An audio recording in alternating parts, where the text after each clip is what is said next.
Petrol, diesel, EV, hybrid, इन चारों में से बेस्ट कार कौन सी होगी आपके हिसाब से? कमेंट्स में लिखें। मैं आपको 3 सेकंड का समय दे रहा हूं। 3, 2, 1। जो भी आपने डिसीजन अपना उत्तर कमेंट्स में लिखा है ना, हो सकता है वो गलत हो, क्योंकि जब भी हम कार चूज करते हैं तो उसमें एक फाइनेंस एंगल है, बहुत सारी कॉस्ट होती है, उनको चेक करना होता है। दूसरी लाइफस्टाइल एंड हमारे पर्सनल सर्कमस्टेंसेस होते हैं, जिसके हिसाब से हमें एक होलिस्टिक डिसीजन लेना होता है। अगर ये डिसीजन गलत हो गया ना, तो लाखों रुपए का लॉस हो सकता है और आपको एक हेडेक बन सकती है। मैं आपको ये प्रॉमिस करता हूं कि अगर आपने ये वीडियो बिना स्किप करे देख लिया तो कभी भी जब भी आपको कार खरीदनी होगी ना, लाइफ में कंफ्यूजन होगा ही नहीं। वो इसलिए कि मेरी जो पर्सनल अभी कार है वो नेक्सॉन है, पेट्रोल की कार है, और E20 जब से रोल आउट हुआ है तो उसमें मेरी माइलेज 50-40% के आसपास कम हो गई है। और मैं खुद अपनी कार के लिए रिसर्च कर रहा था, तो मैंने ये एक वीडियो अपनी पर्सनल रिसर्च के लिए ही बनाई है, जो मैं आपके साथ 15 से 20 मिनट में साझा करने वाला हूं। अगर आप मुझे नहीं जानते तो मेरा नाम है राहुल जैन, मैं हूं एक SEBI registered research analyst. Channel पे अगर आप नए हैं तो सब्सक्राइब करके अपना सपोर्ट दिखाएं और कमेंट्स में थैंक यू लिखें। चलिए अब शुरू करते हैं, इन चारों तरह की कार्स को कैसे समझें और कैसे डिसीजन अपना बनाएं। तो पूरे कॉन्सेप्ट को क्लैरिफाई करने के लिए मैंने एग्जाम्पल लिया है सेम कार का, मारुति ग्रैंड विटारा। कोई प्रमोशन नहीं है, मारुति मैंने एग्जाम्पल लिया है, विटारा का एग्जाम्पल लिया है, इसलिए लिया है कि विटारा 3 तरह के फ्यूल टाइप्स में मिलती है। अभी पेट्रोल में इसका वर्जन है, आप मेरे स्क्रीन पे एक्स शोरूम प्राइस देख सकते हैं इसकी दिल्ली के अंदर। अब डीजल वाले वेरिएंट में विटारा नहीं आती है, तो उसके लिए मैंने Hyundai की क्रेटा को एज्यूम करा है, सिमिलर रेंज में आ जाती है। लेकिन हाइब्रिड में विटारा आती है और ये ईवी में भी आती है, विटारा आती है। और तकरीबन जो एक्स शोरूम कॉस्ट है वो आप देख सकते हो। डोंट वरी, अगर आपका बजट इससे कम है या ज़्यादा है, इससे कोई फर्क नहीं पड़ता, ठीक है। आपको कॉन्सेप्ट समझने हैं, जो मैं आपको एक एग्जांपल के थ्रू समझाने की कोशिश कर रहा हूं। अब आपको ये जो एक्स शोरूम प्राइस दिखाई दे रही है ना, हर स्टेट की एक्स शोरूम प्राइस थोड़ी बहुत फर्क इसमें हो सकता है डिपेंडिंग ऑन द स्टेट। मैंने यहाँ पे दिल्ली का एग्जाम्पल लिया है, लेकिन इस प्राइस में 2 प्राइसेस छुपी हुई होती हैं। पहली प्राइस तो है जो मारुति की प्राइस है, मारुति की मैन्युफैक्चरर की जो प्राइस है, और दूसरा कंपोनेंट होता है जीएसटी, ठीक है। अब थोड़ा सा इंटरेस्टिंग पार्ट यहां पे समझने की कोशिश करते हैं। देखो, प्राइस बिफोर टैक्स जो आपको कॉलम दिखाई दे रहा है, ये है मारुति की प्राइस, ओके, बहुत क्लियर है। यहां पे आपको क्या समझ में आएगा कि पेट्रोल की गाड़ी सबसे सस्ती है फ्रॉम मारुति's पॉइंट ऑफ व्यू, जो मैन्युफैक्चरर की प्राइस है। और सबसे महंगी कौन सी है? ईवी की कार, 18,84,000 आपको दिखाई दे रहा है, ठीक है। अब होता क्या, जीएसटी आता है पिक्चर में। तो जीएसटी रेट अगर आप इस कार पे पर्टिकुलरली देखेंगे तो ये बड़ी कार की कैटेगरी में आती है, इस पे 40% जीएसटी। स्मॉल कार्स होती है उन पे 18% जीएसटी लगती है, जैसे ऑल्टो हो गई, पंच हो गई, नेक्सॉन हो गई, वगैरह वगैरह, ठीक है।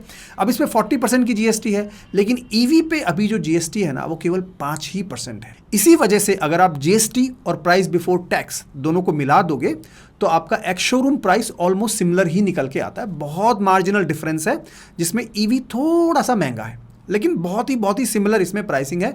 पेट्रोल की गाड़ी सस्ती पड़ेगी नो डाउट जब आप पहले लेने जाओगे, ठीक है। ईवी, हाइब्रिड और डीजल ऑलमोस्ट बराबर सी पड़ेंगी इस एग्जांपल में जो मैंने लिया है, ठीक है। पेट्रोल की गाड़ी थोड़ी सी आपको सस्ती पड़ेगी। अब इसको भी पूरा इक्वेशन हम देखेंगे अभी। अब ये डेटा मैंने आपको क्यों दिखाया है? वो इसलिए दिखाया कि कल को अगर जीएसटी रेट्स बढ़ा दिए गए, मानो फरवरी 2027 में निर्मला ताई जी अपना बजट लेके आई और उन्होंने बोला कि भाई ईवीज पे हम जो जीएसटी है 5% से बढ़ा रहे हैं, अगर उन्होंने ये बोला तो क्या होगा, ईवीज महंगी हो सकती हैं। तो इट्स वेरी वेरी इंपॉर्टेंट हम ये रिस्क को कंसीडर करके चलें कि ईवी की अभी प्राइसिंग बहुत अच्छी है, इससे कम तो नहीं होगी, ठीक है। ये पॉइंट समझ में आया।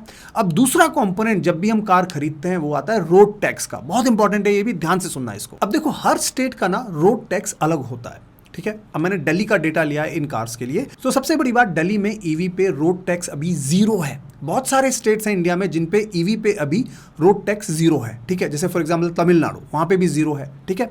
और अगर आप देखेंगे पेट्रोल पे सबसे कम है रोड टैक्स, 1,81,000 है इस केस में।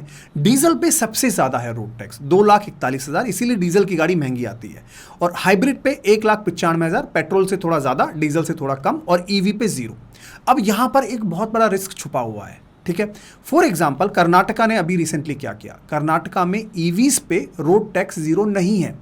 1 अप्रैल 2026 से उन्होंने रोड टैक्स की स्लैब्स डिक्लेयर करी हैं। क्या डिक्लेयर करी हैं कि अगर आपके कार का प्राइस 25 लाख से ज्यादा है, 25 लाख से ज्यादा है, तो आपको 10% रोड टैक्स देना पड़ेगा। और अगर 10 lakh to 25 lakh rupees car की वैल्यू है तो 8% आपको रोड टैक्स लगेगा।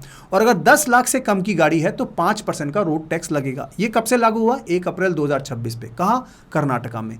अब यहाँ पर रिस्क ये है कि बाकी सारे स्टेट्स भी ये पॉलिसी फॉलो कर सकते हैं या थोड़े से चेंजेस ला सकते हैं, कभी भी हो सकता है, ठीक है। इसका मतलब क्या है कि अगर मैं अभी वापस बात करूं तो ईवीज पे जिस भी स्टेट में रोड टैक्स 0 है वहां पे आपको ईवी थोड़ा बेटर प्राइस पे अभी मिल रही है। एक तो जीएसटी कम है और दूसरा रोड टैक्स कम है, जिसकी वजह से ओवरऑल अगर हम देखें तो ईवी अभी सस्ती है या कंपेरेबल है, ठीक है। लेकिन ये एक चांस बनता है कि आगे आने वाले 1 या 2 साल में अगर जीएसटी बढ़ गया या फिर रोड टैक्स बढ़ गया तो ईवीज महंगी हो सकती हैं। होगी कि नहीं, I can not guarantee, right. लेकिन ये रिस्क आपको लेके चलना है, समझ के चलना है। अगर आप कार खरीदने की सोच रहे हैं 6 महीने बाद, 1 साल बाद, तो ये रिस्क मान के चलिए। तो यहां तक आपको जीएसटी का कॉन्सेप्ट और रोड टैक्स का कॉन्सेप्ट बहुत क्लियर हो गया होगा और आपको समझ में आ गया होगा कि ईवी में अभी क्या रिस्क है, ठीक है। अब हम 2 सिनेरियोज लेके चलते हैं। सिनेरियो नंबर 1, आपको गाड़ी खरीदनी है 5 साल के लिए और आप कम चलाते हो गाड़ी, ठीक है, नॉर्मल चलाते हो। कितनी चलाते हो? लेट्स एज्यूम 12,000 किलोमीटर आप 1 साल के चलाते हो, मतलब 60,000 किलोमीटर आप गाड़ी चला लोगे 5 साल में। ये हुआ सिनेरियो नंबर 1। सिनेरियो नंबर 2 है 5 साल के लिए गाड़ी रखनी है आपको, 5 साल के बाद आप गाड़ी को बेच दोगे। रीसेल वैल्यू की बात करूंगा अभी मैं थोड़ी देर में। लेकिन यहां पर आप जो आपका रनिंग है वो बहुत ज़्यादा है, आप बहुत ज़्यादा ट्रैवल करते हो, हर जगह जाते हो, लॉन्ग ट्रिप्स लेते हो, बहुत ज़्यादा सिटी में भी आपका ड्राइव होता है। तो मान के चलते हैं कि आपका 4 गुना रनिंग है, मतलब कि 2,40,000 किलोमीटर आप चला लोगे 5 साल में। अब इनके बीच में भी हो सकते हो आप कहीं भी, लेकिन आपको कॉन्सेप्ट समझाने के लिए मैंने दोनों एक्सट्रीम को लिया है, एक तो नॉर्मल ड्राइविंग और एक हैवी ड्राइविंग। उसके बीच में आप कहीं भी हो सकते हो। अब इन दोनों में ना कितना खर्चा होगा हमारा वो कंसीडर करेंगे, सब कुछ कंसीडर करेंगे, ठीक है। तो देखो सबसे पहला खर्चा क्या है, ऑन रोड प्राइस क्या है, जो मैंने आपको समझा दिया, मैंने यहाँ पे टोटल कर दिया, आप मेरे स्क्रीन पे देख सकते हैं। ऑन रोड प्राइस क्या है, कंपेरेबल ही है ऑन रोड प्राइस, पेट्रोल की, डीजल की, हाइब्रिड की और ईवी की। इसमें मैंने दिल्ली का एग्जाम्पल लिया है, जीएसटी लगाया है, रोड टैक्स लगाया है, जो भी 0% है दिल्ली का, उस हिसाब से करा है। थोड़ा बहुत वेरी करेगा आपके स्टेट के हिसाब से, ठीक है। तो ये तो हुआ ऑन रोड प्राइस आपकी, ये आ गई। 1 टाइम आपने पे कर दिया, कार लोन ले लिया, जो भी करना है कर लिया, वो भी लाइक फॉर लाइक, उसमें कोई चेंज नहीं है। अब आती है दूसरी कॉस्ट। दूसरी कॉस्ट है रनिंग कॉस्ट, मतलब फ्यूल का कितना कॉस्ट है, जो कि मेजर इसमें खर्चा बैठने वाला है, ठीक है। तो एक एक को हम ब्रेक करेंगे। सबसे पहले पेट्रोल की मैं बात कर लेता हूं। तो पेट्रोल की अगर मैं बात करूं तो देखो, कभी भी कोई भी आपको कार वाला ये बोलेगा कि मेरी गाड़ी 20 की एवरेज देगी, 22 की एवरेज देगी, वो नहीं देती है। आपको भी मालूम है, मुझे भी मालूम है। मैं मान के चलता हूं कि आप 80% सिटी में ड्राइव करोगे, 20% आप हाईवे पे ड्राइव करोगे। कहीं तो मैं मॉडल बनाऊंगा ना अपना कैलकुलेशन का, तो मैंने ये एज्यूम किया है। अब देखो इसमें क्या होगा, शहर में आप गाड़ी चलाओगे तो 13.5 किलोमीटर पर लीटर की मैंने ऑन एन एवरेज मान के चला है कि माइलेज मिलेगी, ठीक है, सिटी में। हाईवे पे कितना मिलेगा, हाईवे पे पेट्रोल में थोड़ा ज़्यादा मिलेगा, कितना मिलेगा, 16 किलोमीटर पर लीटर का मैंने मान के चला है। तो 80-20 के रेशियो में अगर मैं इसको ब्लेंड करूं तो आता है 13.94, ऑलमोस्ट 14 किलोमीटर पर लीटर का यहां पर निकल के आता है माइलेज मेरा। डीजल में क्या होगा, डीजल में थोड़ी बेटर माइलेज आती है। 15 किलोमीटर माना है सिटी में, हाईवे पे कितना माना है, 19 किलोमीटर। हाइब्रिड की बात कर लेते हैं। हाइब्रिड में ना उल्टा होगा, सिटी में जो माइलेज है ना वो ज़्यादा आएगा और हाईवे पे कम आएगा। 22 किलोमीटर मान के चलता हूं मैं सिटी में और 21 मान के चलता हूं मैं हाईवे पे। सिटी में ज़्यादा क्यों आएगा, बहुत सिंपल है। सिटी में जब आप हाइब्रिड चलाते हो तो ब्रेक्स वगैरह करते हो तो रिचार्ज हो जाती है आपकी गाड़ी, है ना, ये कॉन्सेप्ट है। ईवी की बात करते हैं। ईवी में आपको मोटा मोटा 6.8 किलोमीटर पर यूनिट का माइलेज मिलेगा, ठीक है। ये मैंने अजम्पशन माना है, थोड़ी सी रिसर्च करिए इसके अराउंड, ये एक इसमें यूनिट इकोनॉमिक्स निकल के आती है। अब मैं कॉस्ट ले लेता हूं। पेट्रोल की कॉस्ट 102 रुपये पर लीटर, डीजल की 95 रुपीज़ पर लीटर। होम इलेक्ट्रिसिटी, अगर आप इसको घर पे चार्ज करेंगे ईवी को तो क्या होगा, तो देखो अगेन इलेक्ट्रिसिटी की रेट्स अलग अलग शहरों में अलग अलग हो सकती है। मैंने मान के चला है कि अगर आप घर पे चार्ज करते हो तो 8 रुपये पर यूनिट आपका खर्चा आने वाला है, ठीक है। और मैंने ये भी मान के चला है कि अगर आप 80% टाइम घर पे चार्ज करते हो तो 8 रुपये लगेंगे और 20% टाइम आप पब्लिक चार्जिंग यूज़ करते हो, कहीं बाहर गए वगैरह वगैरह, तो उसमें आपका 20 रुपये का पर यूनिट का खर्चा आएगा, ठीक है। तो ब्लेंडिंग अगर मैं लगाऊं, ब्लेंडिंग कॉस्ट देखूं तो 10 रुपये 40 पैसे की पर यूनिट इसमें कॉस्ट आती है, ठीक है। और अगर आप सेकंड सिनेरियो जिसमें बहुत ज़्यादा ट्रैवल करते हैं तो उसमें मैं मान के चलूंगा कि आप 60% घर पे चार्ज करोगे और 40% बाहर चार्ज करोगे, तो उसमें थोड़ी सी कॉस्ट ज़्यादा आएगी। तो मैंने 12.80 रुपीज़ पर यूनिट का वहाँ पर खर्चा मान के चला है, ठीक है। तो ये सारे एजम्पशंस क्लियर हैं। अब मैंने ये सारा कैलकुलेशन में डाला और कैलकुलेशन में डालने के बाद जो कंक्लूजन निकला रनिंग कॉस्ट का वो ये निकला। तो सिनेरियो 1 में पेट्रोल में 5 साल में आपकी जो कॉस्ट होगी फ्यूल की वो होगी 4,39,000। डीजल में कितनी होगी, कम होगी, 3,64,000। हाइब्रिड में कितनी होगी, और भी कम होगी, 2,81,000, 2,81,000। और ईवी में 1 लाख से भी कम, 91,000 रुपीज़ ओनली, ईवी बहुत सस्ता है, इसमें कोई डाउट नहीं है। ये है सिनेरियो 1 की बात। सिनेरियो 2 में अलग से मैं आपको डेटा दिखा दूंगा एंड में, पहले सिनेरियो 1 को कंप्लीट कर लेते हैं। तो रनिंग कॉस्ट के हिसाब से EV wins by miles, 60,000 kilometre का मैंने यहाँ पे अप्रोक्सीमेशन लिया है, यूनिट कॉस्ट वगैरह सारे आपको मैंने बता दिया, ठीक है।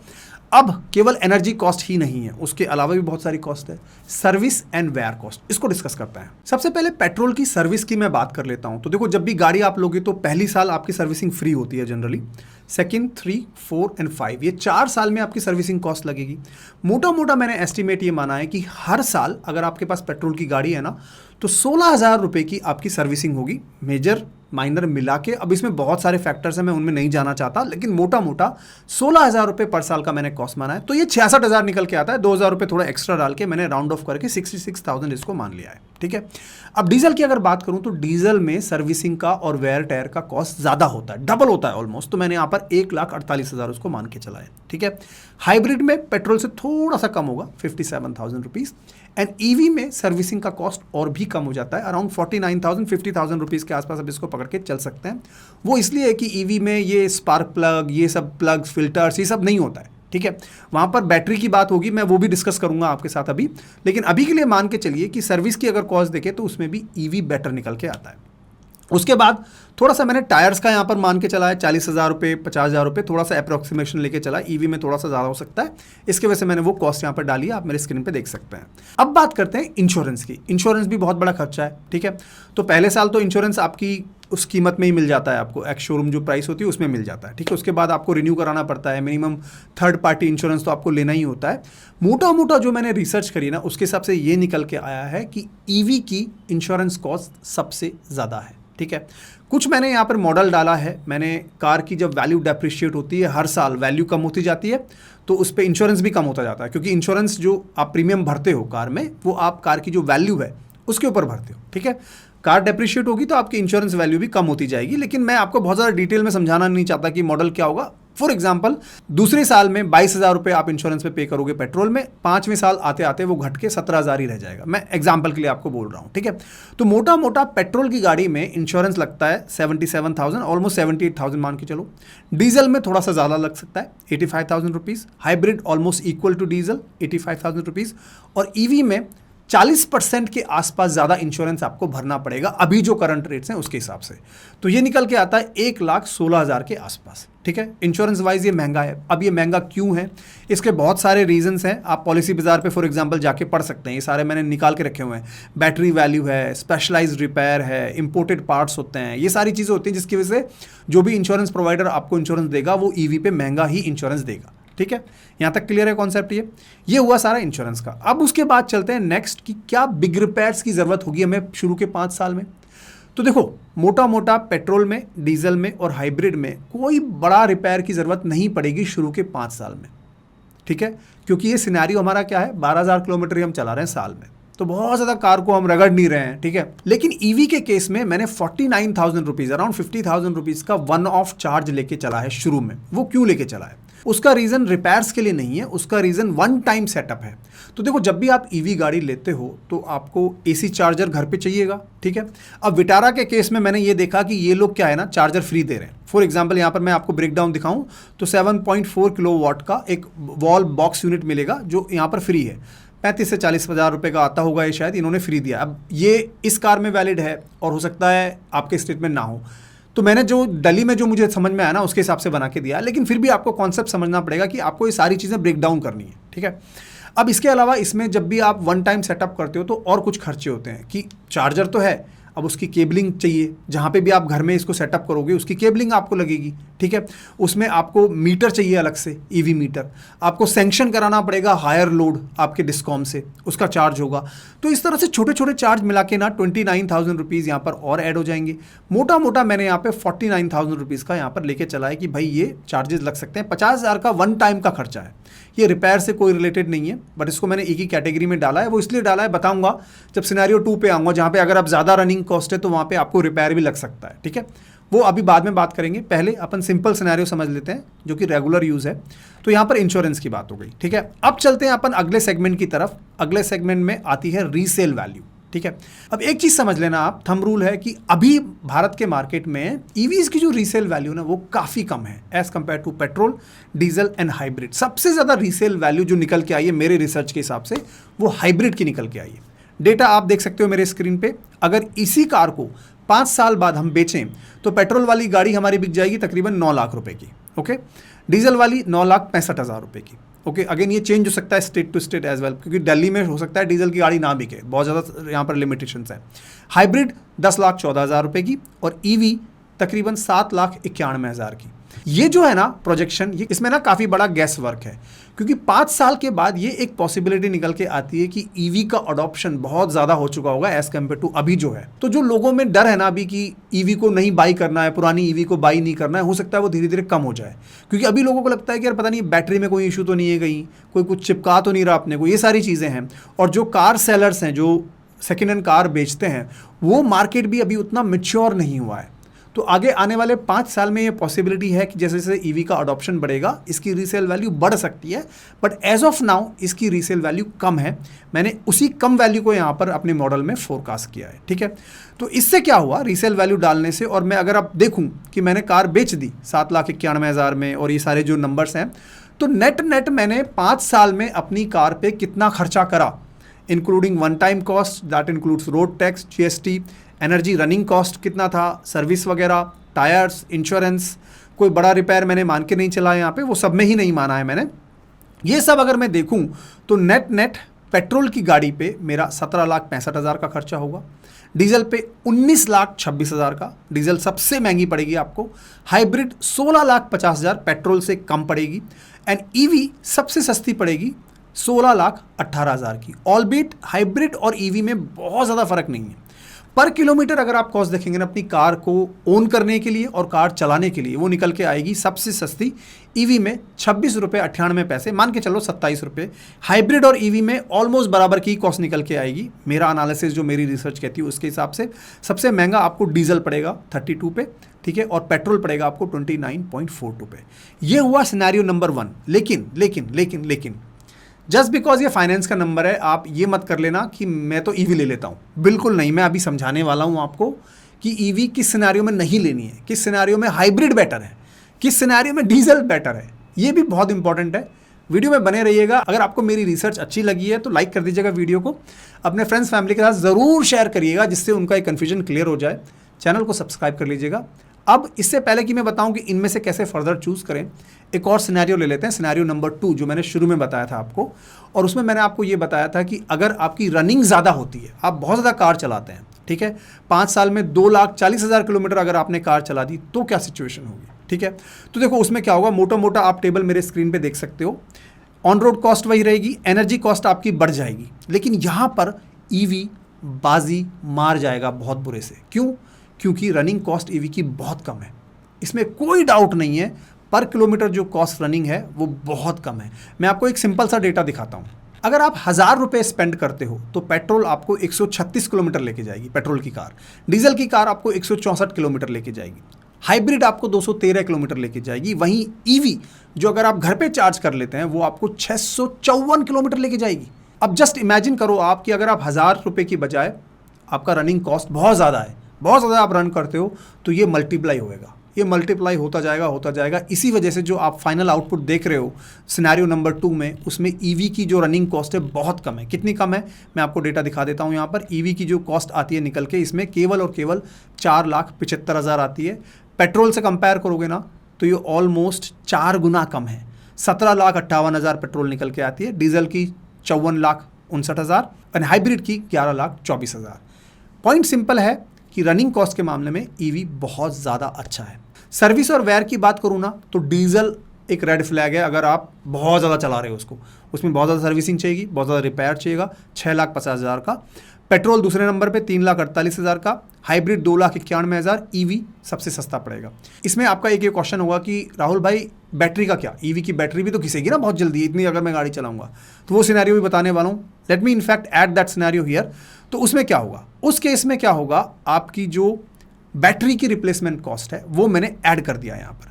देखो मारुति विटारा का जो अगर मैंने गूगल करूँ, सिंपल गूगल करूँ, तो ये क्या देते हैं, तो ये बैटरी की 8 साल की वारंटी या फिर 1,60,000 किलोमीटर जो भी पहले हो जाए, ठीक है। ये मान के चलो इसके बाद बैटरी रिप्लेस करनी ही पड़ेगी आपको। तो हमारा जो सिनेरियो है, सिनेरियो नंबर 2, जिसमें 2,40,000 किलोमीटर की अगर हम बात कर रहे हैं, तो उसमें हमें बैटरी रिप्लेसमेंट की जरूरत पड़ जाएगी 5 साल के अंदर अंदर ही। वो कॉस्ट मैंने 7 लाख रुपए यहाँ डाल दिया है big repairs and charging setup में। एस्टिमेट है 7 लाख रुपए का, ठीक है। तो ये वाला जो कॉलम है ना, ये वो टेक केयर कर लेगा कि भाई कितनी कॉस्ट मुझे बैटरी पैक को रिप्लेस करने में लगेगी, वो मैंने यहाँ डाल दिया है। ये कॉस्ट पेट्रोल में है ही नहीं। पेट्रोल का सबसे बड़ा फायदा, कोई टेंशन नहीं मेंटली, पेट्रोल भरवाया और चले भाई, कोई अपने को झंझट नहीं है। 25,000 रुपये, डीजल में 1,70,000 रुपये। हाइब्रिड में भी बैटरी पैक रिप्लेस कराना पड़ सकता है आपको, लेकिन उसकी कॉस्ट उतनी ज़्यादा नहीं होगी, उसकी अलग तरह की बैटरी होती है। तो 2,20,000 का मैंने यहाँ पे एस्टिमेट लिया है। ईवी में अगर आपको ज़रूरत नहीं पड़ी, ये भी एक पॉसिबिलिटी है, हो सकता है कि आपको ज़रूरत ना पड़े, ठीक है। कंपनी कह रही है कि वारंटी उनकी खत्म हो जाएगी, इट डजंट मीन कि वो आपको ज़रूरी है कि बैटरी पैक नहीं चलेगा। तो मैंने दोनों सिनेरियो लगा दिए यहाँ पे। अगर आपको बैटरी की ज़रूरत नहीं पड़ी रिप्लेस करने की और आपको ज़रूरत पड़ी, तो दोनों ही केस में क्या होगा, ठीक है। और रीसेल वैल्यू वगैरह को भी लगा लोगों के, मैंने पूरा क्या कंक्लूड करा है यहाँ पर कि ईवी अगर आपकी बैटरी रिप्लेस नहीं करानी पड़ती है आपको, तो 12 रुपये 48 पैसे की किलोमीटर की कॉस्ट बैठेगी, सब कुछ मिला मिलोगे, ठीक है।